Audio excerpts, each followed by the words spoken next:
Hi everybody, this is Karen from Soterion, and you're listening to the SAP Security and GRC podcast with host Dudley Cartwright, the show for people who prioritize risk in the organization and want to go about it by working smart and not hard.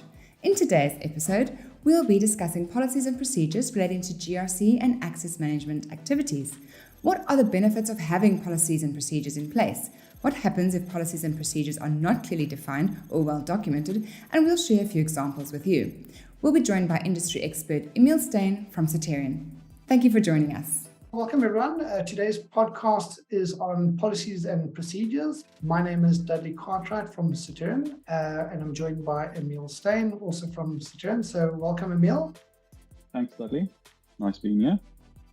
So today's session, we want to just talk around policies and procedures. And Emile, it is an area that I think we need to, confess that we've historically been a little bit slack in this area. We haven't pushed our customers to make sure that they've got updated policies and procedures, but we have become quite active with this quite recently, and we're starting to see some very good results off the back of running through these policies and procedures, workshops, activities. So it's topical for us at the moment, and a nice area to maybe just share with the audience as to how we've seen its added value to our customers. Yeah, as you said, so I think it's something that a lot of companies haven't actually gone through the trouble of defining proper policies and procedures. And often we come to clients and we ask them, what are the policy that's in place for this? And unfortunately, there's just nothing there. So I think it is something that's can create so much value that companies should use that almost as the starting point for all of their activities.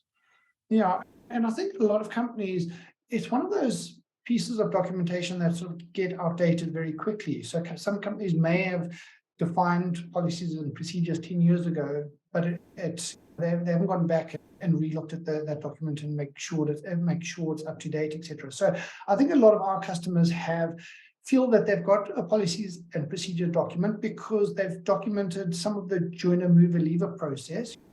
They know what constitutes a dormant user, how many days of inactivity, and a few of those type of items have been documented. But we find that not many of the access risk management activities have been well documented. So although a lot of companies think they've got policies and procedures well defined and well documented, when you actually go and look for them, it's often not the case. So maybe just to ask a few questions then, why is it important for a company or an organization to go about ensuring that they've got well documented, well defined policies and procedures? Or maybe if we were to ask this the other way around, what happens if policies and procedures are not well documented within the organization? Yeah, so the policies and procedures are effectively the framework for companies to operate in. And without those policies and procedures, you often see a lot of time being wasted because people don't know what to do and what is expected of them. So I think there's a lot of time wasted in that. And then also seen, you mentioned where policies and procedures quickly become outdated. And as companies try and bring in software to assist them with all of these activities, the policies and procedures are often not adapted for these new technologies that they're trying to implement. So that often leads to an underutilization of all of these software that's being brought in to assist, but companies are not getting the full value from it. Yeah, so I think that's a great point there. I think for those organizations that are experiencing underutilization of their sort of access control or GRC software, you often find that they don't have well-documented policies and procedures relating to the SAP access request process and all associated activities with that. Okay, so maybe if I can ask you, can you give us also some examples of some of those policies and procedures that are not well documented at many organizations? So as I mentioned in the beginning there, we often find that a lot of the joiner mover leaver activities are well documented, but maybe not so much with regards to the access risk management activities. Can you just share some examples of some of those policies and procedures relating to access risk management activities that we often find are not well documented? Sure, and it's not even the most complicated. I think we can look at a basic process like the user access request process, just defining the basics of who's the people that's responsible for approving a request, and then the next level of that is looking at, is risk being introduced? If risk is introduced, who's expected to approve those specific risks? What risk levels are meant to be approved? Is it only high risks, medium risks, or critical risks, for instance, ignored? So that is almost just the basic things. And then if we think maybe about some of the other areas like your privileged user accounts or firefighter accounts, just how is that used? How often should access be reviewed? And also then the logs generated by the firefighter accounts. How often and how long after that request should the logs actually be reviewed? I think we find that a lot of companies, they will review those logs at the end of the month, but the reality is sometimes that sort of wide access was checked out at the beginning of the months. So it's 30 days since that that checkout or that emergency access was used. So it is quite a long period for someone to, when they're reviewing those logs, to go back and remember, well, exactly what was the reason why this person checked out this user, and did he use it for the right reasons? So I think a lot of companies, they've got a policy in place for that, but is it an effective policy? Exactly. And what I often tell our customers is that they should keep in mind what is the purpose of the review of the firefighter logs. And that is actually the control to make sure that what was executed actually agrees to the reason for the firefighter ID being requested in the first place. So if that review only happens a month afterwards, it means that by potentially instance of fraud or error goes 30 days undetected. So as you pointed out, that is effectively a weaker control. So where these type of reviews should ideally happen a lot sooner to make sure those items don't go undetected. Yeah. So looking at that, you mentioned the SAP access request process and under what conditions can or should sort of risk-bearing access be approved. So if these are not well documented, I guess that puts a lot of those business users in a position where something may come into their inbox, and if it results in a critical risk or a high risk, they sit there thinking, can I approve this? Am I allowed to approve this? Should I approve this? So what ends up happening possibly is that could sit in the person's inbox for 2 weeks because there's no clearly defined rules as to what he or she should do with this request. So for those organizations that have gone about defining those conditions under which risk-bearing access can be approved, I guess it leads to quicker decision-making, more informed decision-making. End users end up with the access in a shorter period of time. There's less business downtime because reviewers are not sort of, they're unsure of what they're allowed to do with those activities. So, clearly defining policies and procedures does, as you mentioned earlier, create the framework or the standard operating procedure with which business users can approve access, resulting in less risk to the business and the business users actually being assigned the appropriate access in a shorter period of time.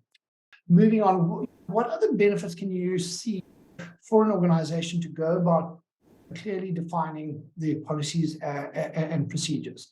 What comes to mind with that? So I think maybe to touch back on your previous point, it's talking about the business users that need to perform certain activities. So defining those policies and procedures actually provides them with the information that they need to, and also the understanding of what they're actually meant to do. So it's actually enabling them to perform those tasks more efficient. Yeah, no. And I suppose also then, if you go and clearly define your policies and procedures, it does also serve as an education process for the business users as to what the access control or GRC solutions are capable of. Maybe as an example, if an organization needs to perform an annual user access review, maybe that's been done manually in spreadsheet, but obviously if you go and sit with your GRC or access control or security teams while you're defining your policies and procedures, they can say, well, there's actually a module or functionality within the access control solution that can handle the user access review process. So it can serve as an education process to the business users as to what the capabilities are of the access control solution to move away from that underutilization and for an organization to actually start extracting more value from their GRC investment. Okay, so I think as we also mentioned there, another benefit is that it creates the framework or the rules for which business users can perform certain functions. So as you mentioned, if a request comes in and it results in a critical risk, can that be approved? So some organizations will make under their policies and procedures will say, listen, so if it's a critical risk, it needs to be remediated. No one in the business can have a risk that's of a risk level critical. If it's a high risk, people can have it, but there needs to be a mitigating control in place. If it's a medium risk, people can have that access, and yet there doesn't need to be a mitigating control in place. So again, it just, we touched on this earlier, where it just means that the business users know the conditions in which they can approve certain access, and it just results in more informed decision making and business end users ending up with their access in a much shorter period of time. Also, can we maybe just touch on, for those companies that are experiencing underutilization of their access control solution, do you feel that if they were to embark on a policies and procedure workshop, can that reinvigorate their sort of access control solution and move it from being highly underutilized to getting it to be more better used and get more value from that investment? 100%. So I think the important thing here is that the policy and procedure that's defined gives companies the opportunity to identify where's potential weaknesses.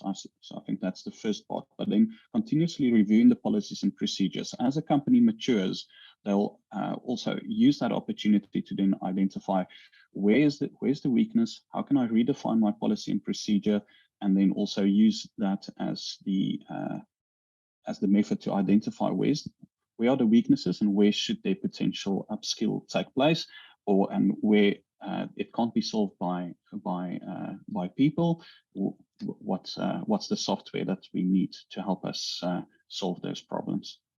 Yeah, and I suppose just to help with that underutilization, if an organization puts something in their policies and procedures document, I guess that's a form of commitment from the business that they're going to perform that activity, because if there's something that's in the policies and procedures document, it then does become something that audit will look at to say, well, is the business performing this function that's in our policies and procedure, documentation? So I guess it is a way in which to get commitment from the business that this is an important activity, and yes, we are going to perform this activity on an annual basis, or that the requirement is.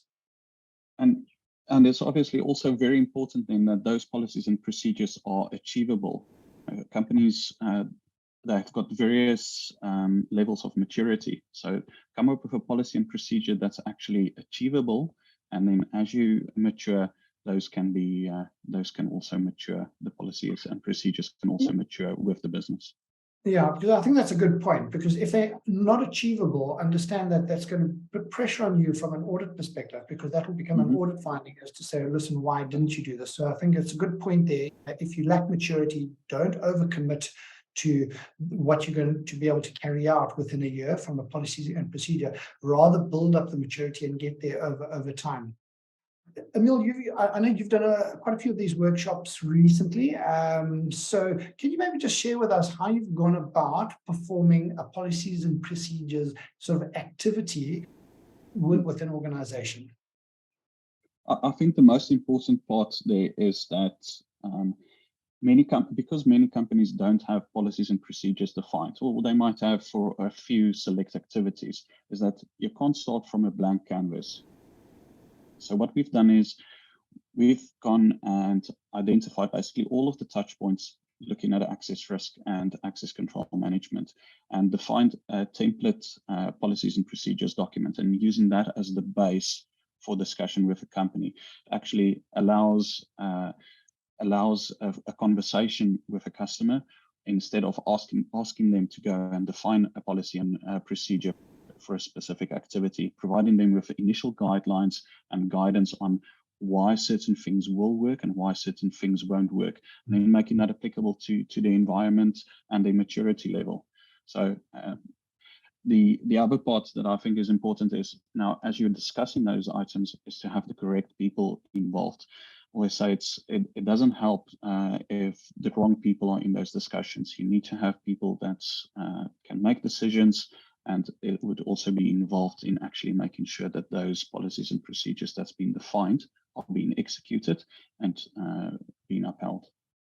Yeah, so I think there, a good point also where you say to start with a blank canvas is always very difficult. So what you're saying is Soterion has defined very detailed policies and procedures for all the sort of use cases associated with access control, access risk management, and then you run through each of those with the organization, and then they identify which ones is applicable to them and what are the conditions or what are the frequencies or the timeframes in which certain things are done. So it ends up being a much more effective sort of workshop, because people aren't thinking from scratch or blank canvas. They're looking at a predefined template and they're just giving an answer to what they like and under what conditions or what timeframes. So and then you also mentioned there how important it is to have the right people in the room. And I guess that's key to these type of workshops. If you don't have the right business users, the decision makers, then these workshops are a little bit of a waste of time, because you do need the business users there who are going to commit to performing these things,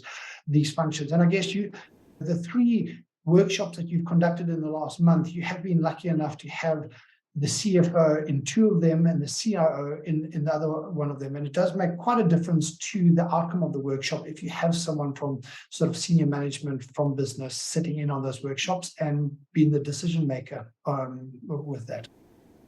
Good. Okay, so I think just to end then, Emile, can you just maybe share with us what would the key takeaways be to sort of a policies and procedure activity or workshop? I'd say, first of all, policies and procedures need to be reviewed. It's not set in stone, so it needs to continuously be reviewed and updated. So sort of like on an annual basis. So you keep reviewing it on an annual basis, see what needs to be added, what needs to be changed. And I suppose that will also then serve as a bit of an education process. Every year you review them, you sit with business, you remind the business what that is. So it's a review and an education process, I guess. Yeah. Okay. Yes. So as that matures, as your business matures, the policies and procedures will mature with them. And then I think it's one of the last points we touched on there is to have the correct people involved in those decisions. So they know what they want to achieve and they know what's achievable for them as a company with the resources that they've got. Yeah, so definitely, I think if you can have someone from senior management, from finance, or if it's the CFO or the CIO, I guess it's a decision maker who can make some decisions on behalf of the business. And then at least that's the commitment from business as to, yes, we are going to perform these activities. Emile, that's great. Thank you for that. I think we've covered everything we want to today. So thanks for your time. And to everyone else, until the next podcast, thank you for joining us. Thanks, Dudley. Thanks, everyone.